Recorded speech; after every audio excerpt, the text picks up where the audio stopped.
Ah, merci d'être venu. Je suis l'avant-dernière. OK? On a été plusieurs comme ça dans sa vie. Donc, alors, quelques mots au propos des atolls. Donc, pour moi, un atoll, c'est un espace... c'est vivre dans un atoll, c'est avant tout vivre sur l'eau, entouré d'eau, et avec une rare végétation, comme le piri-piri, enfin des arbustes très costauds, bien sûr les cocotiers. Dans ce temps-là, Ae était relié à la plus proche atoll, Manihi, par 2 heures de Kao, K-A-O, c'est-à-dire c'est un bateau à moteur. Un simple bateau, un bateau à moteur. Maintenant, il y a une piste aérienne, donc il est plus facile de rejoindre Ae, c'est pas la passe qui peut être difficile à certains moments. Et pour nous, ça a été une partie du platier recouvert de sable.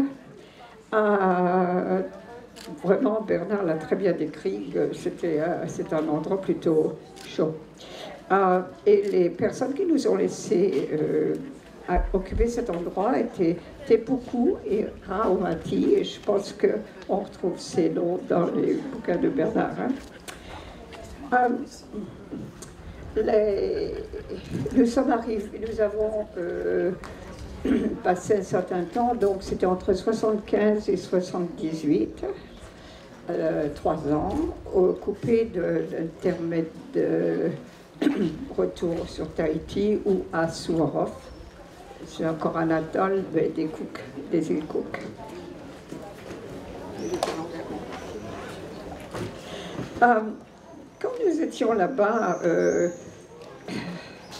c'était une existence très, très calme, très proche de la nature, mais occupée à toutes les tâches qui sont le lot des gens qui vivent dans la nature, c'est-à-dire il n'y avait pas de magasin, si on voulait du poisson, il fallait aller le pêcher, ou avoir un petit parc à poissons. Et Bernard était très, très intéressé par faire des cultures, donc avoir un jardin potager, donc c'est-à-dire à partir de rien, à partir de cette surface de platier, c'est-à-dire du corail ouvert à tout vent, on a mis des couches et des couches et des couches de branches de cocotier. C'est ce dont va être fait nos 2 farés sur pilotis. Et ces branches, on appelle ça du niaou. Et c'est ce qui a fait donc la couverture, l'entourage. Et c'était surpiloté parce que Bernard ayant vécu dans l'Indochine et dans différents endroits où c'était mieux d'avoir d'habiter sur pilotis quand on est au ras de l'eau, au cas où il se passe quelque chose de désagréable. Et c'était aussi l'endroit où on logeait tout ce que, vous savez, tout ce qu'on amène. On amène des trucs et on les met dans des boîtes. Qu'est-ce qu'on fait des boîtes? On les met sous le... C'est très pratique. Alors, donc, nos journées n'étaient pas seulement occupées à vivre des moyens du bord, c'est-à-dire aller à la pêche 2 fois par jour ou avoir notre... Actuellement, on avait, pendant un moment, vers la fin de notre séjour, on a eu un parc à poissons. Alors, les poissons rentraient, mais ils ne savaient pas sortir. Alors, moi, quand Bernard n'était pas libre pour faire la pêche, moi, j'allais dans le parc à poissons, et les poissons, moi, avec mon panier, vous savez, voilà, maille 13 en grillage. J'essayais de faire ça, les poissons m'évitaient d'un coup de queue nonchalant. Et puis, au bout d'une demi-heure, Bernard! Alors Bernard arrivait avec son patia, c'est-à-dire une lance avec Et tout de suite, le comportement des poissons changeait radicalement. Et puis, c'était un peu la panique quand ils voyaient les jambes de Bernard. Les miennes, pas très impressionnantes. Hein. Alors, donc, si on n'avait pas ces poissons, donc toujours 2 fois par jour, des poissons frais. Hein. C'est pas mal comme... Je voulais vous dire quelques mots sur nos farés. Les farés, c'était les maisons qu'on habite sur les atolls. Hein. Aussi à Tahiti. Hein. Mais, donc...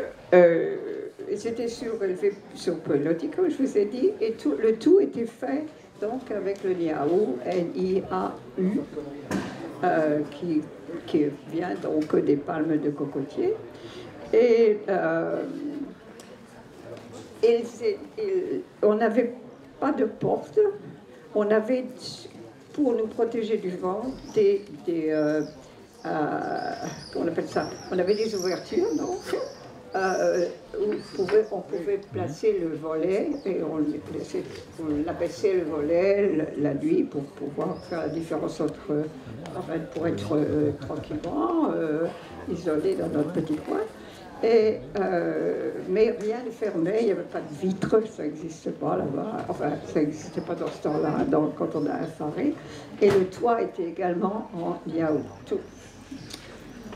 Et ça donnait un endroit très ventilé et très agréable. Alors que dans le village de Tenukupara, le village donc de Haepra, le village principal, moi je ne sais pas, il y a peut-être d'autres villages depuis les années 75-78, mais leur faré était construit surtout avec des toits en tôle et était beaucoup plus chaud que notre construction aérée par le vent. Qu'est-ce que je voulais dire encore? Donc pas de porte, pas de vitre. Et d'ailleurs on avait donné refuge à un fou de bassin jeune qui était tombé du nid. Et s'il avait été trouvé par des pomotu, il avait fini dans la casserole. L'ado, il avait une aile cassée, j'ai essayé de la remettre pour qu'il puisse mener une vie normale. Et j'ai peut-être laissé trop longtemps, j'ai laissé 3 semaines bloqué. Et alors il avait une façon il avait beaucoup de mal à s'envoler, c'était laborieux, mais il atterrissait toujours sur le toit de niau. Et puis il se laissait tomber par terre. C'était très sympa. Et il attendait que Bernard lui cherchait du poisson. Donc ça faisait partie de notre vie. Donc Bernard s'est mis à baguer les cocotiers très vite. Il grimpait à un cocotier d'une façon spectaculaire, peut-être vous avez été témoin. Il mettait un lien entre ses jambes là pour lui donner une assise et grimper comme un. Et de là, à faire tourner les cocos pour les faire tomber. Bon, il n'était pas le seul à connaître la méthode. Hein. Alors, donc notre vie, c'était vraiment pourvoir à nos besoins. Et ça comprenait aussi, donc, Bernard, son compost. J'ai jamais fait de compost vu que j'ai plus vécu avec Bernard, parce que ça consistait à faire des tout petits morceaux de chaque pot de fruits, des agrumes, etc., etc. Et à la longue, ça devient un peu dur. Donc, on faisait ça, et il allait chercher même des holoturies, c'est des espèces de concombres de mer, je ne sais pas comment ça s'appelle. Vous savez de quoi je parle? Qui vivent à la surface, en dessous, sur le sol, en dessous sous la mer. Hein. Et les couper en petits morceaux. Et je me souviens du jour où il a pris sa boque, des boques en fer du bateau, et il a mis de l'eau, il a creusé un peu, il l'a mis sur son compost. Et l'eau est devenue un peu tiède, enfin assez tiède pour l'assurer qu'il était dans la bonne voie avec son compost. Et donc, on a fait pousser les légumes, on avait amené plusieurs petits arbustes, on avait notre citronnier qui n'a pas eu le temps de... Nous ne sommes restés que 3 ans, donc notre citronnier n'a pas eu le temps de produire grand-chose. Par contre, les papayes en 1 an commencent à avoir des fruits, comme vous savez. Et s'il y avait encore... les pastèques. Les pastèques, ça pousse vite. Donc on les nourrit bien et on est récompensé. Donc on était visité 1 fois par mois par le Manava. Enfin, je ne sais pas je ne pense pas que ce soit le même bateau maintenant. Il venait donc 1 fois par mois chargé de vivres et nous y faisions la provision d'œufs. Parce que les quelques poules du village avaient beaucoup de liberté et je ne sais pas comment les habitants arrivaient à récupérer des œufs, j'en sais rien. Et au fait, je voulais vous dire, pour aller au village, c'est-à-dire nous étions séparés du village par un platier où l'eau courait et c'était là que nous avions on utilise une paire de on marchait pieds nus, hein, mais pour traverser le platier acéré, avec l'eau courante même, on avait des sandales en plastique. Tout le monde les a, ceux qui sont allés qui ont vécu à Tahiti ou dans les coins, on sait ce que c'est. Et alors on traversait, on mettait nos savates accroché au haïto. Qu'est-ce que c'est haïto? C'est l'arbre de fer ou quelque chose comme ça, pour ceux qui connaissent. Et jamais un gamin, farceur ou quelque n'aurait enlevé ses chaussures de là pendant qu'on était ailleurs. Et on les retrouvait en revenant pour traverser le platier. Et c'était le seul moment où nous portions des chaussures. Les vêtements étaient également très restreints, maillot de bain, une pièce, 2 pièces, et puis un paréo. Ça suffisait. Donc, ça ne coûte pas cher d'élever les enfants quand il ne faut pas les rhabiller, là, ils grandissent. Donc, c'était parfait, ça. Et donc, au village, on avait quand même un problème sur place qu'on a résolu.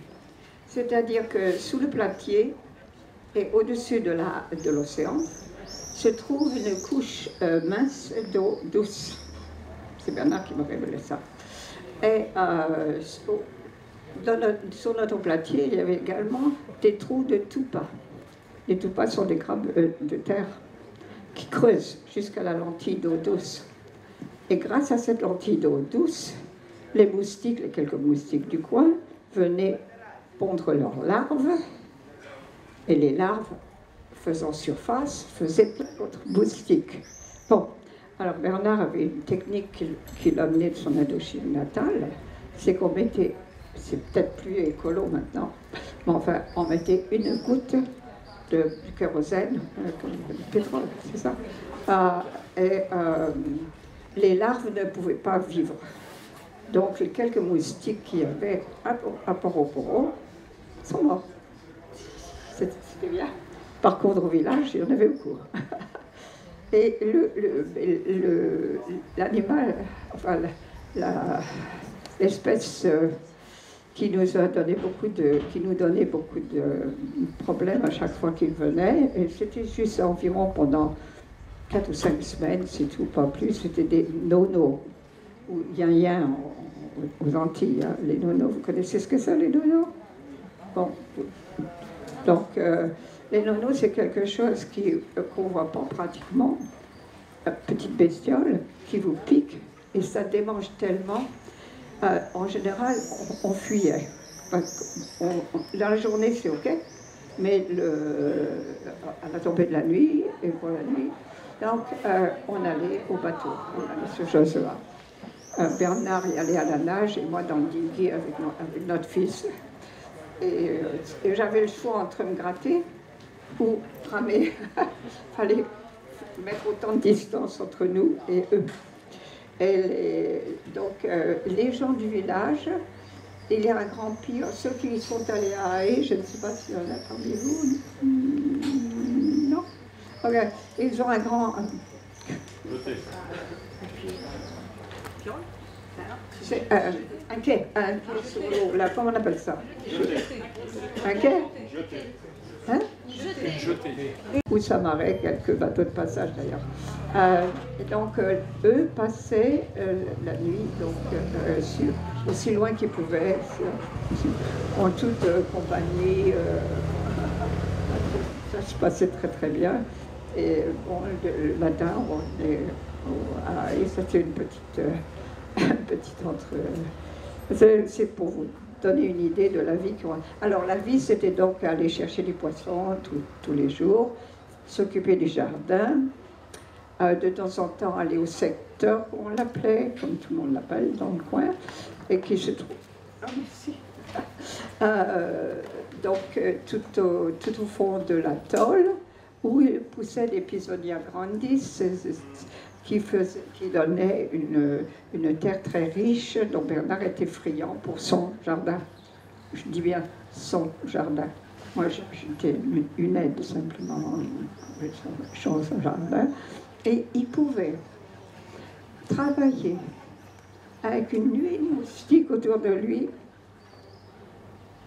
comme si les moustiques l'évitaient. Je comprends, je ne sais pas son secret, mais en tous les cas, moi, Stéphane et moi, notre fils et moi, on était en train de se gratter et on allait du côté océan et on allait, on montait, on descendait, on découvrait tout ce qui pousse le long des côtes et c'est comme ça qu'on fait. Bon, ça vous donne déjà une petite idée de ce que représente la vie. Ça vous donne une idée de ce que représente la vie? Bon, je ne voudrais pas prendre trop de... Alors donc, maintenant l'atoll d'Haye a sa piste. Donc, on peut y venir en toute impunité, sans savoir naviguer, sans savoir faire le truc d'une façon sportive ou quoi que ce soit. Et arriver au village d'une façon très calme, en évitant les patates, enfin bref, pas sur un bateau de surface. Et je regrette toujours de ne pas avoir été sur un des bords, de la passe, pour voir Ursula toute voile dehors en train de prendre la passe avec le courant entrant, bien sûr, parce que c'était pas la peine d'essayer autrement.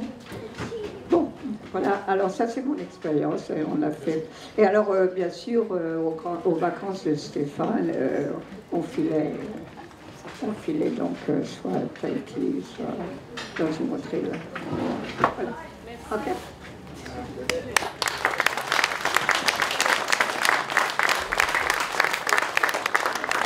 Voilà, merci beaucoup Ileana.